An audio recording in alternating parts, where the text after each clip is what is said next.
So as you begin on your meditation journey, I would say there's one key area that people tend to get disheartened by, and that's the racing mind. Now, it's very likely, of course, that if you haven't practiced being mindful, then your mind is full. And the key here is really quite simple. It's just a case of learning to accept your internal state as it is today. Don't fight it.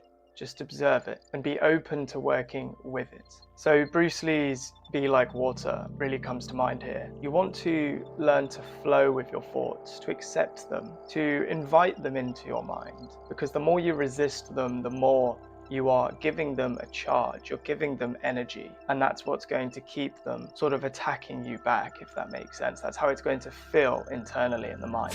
So really try and stay relaxed. Don't judge, have a neutral mindset here. After all, they're just thoughts, and aim to obviously remain as aware as you can, and just come back to your breath to anchor you into the moment. Now, part of the role of Vipassana meditation is to actually learn to label your thoughts as they come into your mind, to categorize them, so to speak. So the idea is just to choose a simple word that you can repeatedly use when a type of thought comes into your mind. Now, in the psychology world, this is generally known as name and tame. Now, you can make this as simple or as complicated as you'd like, it's up to the individual. But for me, I like to have them housed into 3 main categories, and then inside that, there's 6 altogether in total. Number 1 is thinking. I'm either thinking in the present moment, I'm thinking about a future event, or perhaps I'm reliving a memory or thinking about something in the past. I will simply label those as past, present, or future. Next, I want to pay attention to my emotional state. I might have a thought which triggers a particular emotion. An emotion always carries a charge, so it's always going to be positive or negative. I would simply label an emotion such as joy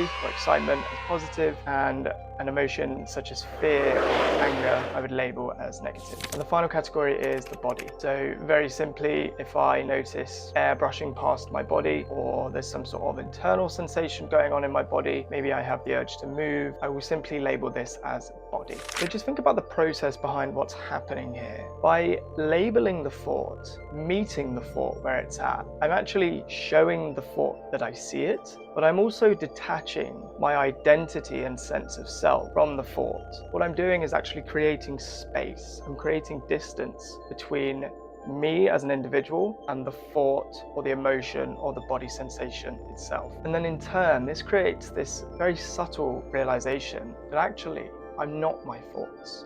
I am the conscious observer of my thoughts. And this is a very powerful state of mind to be in. Now, in the next video, we're going to discuss why this state of mind is so useful in day-to-day life.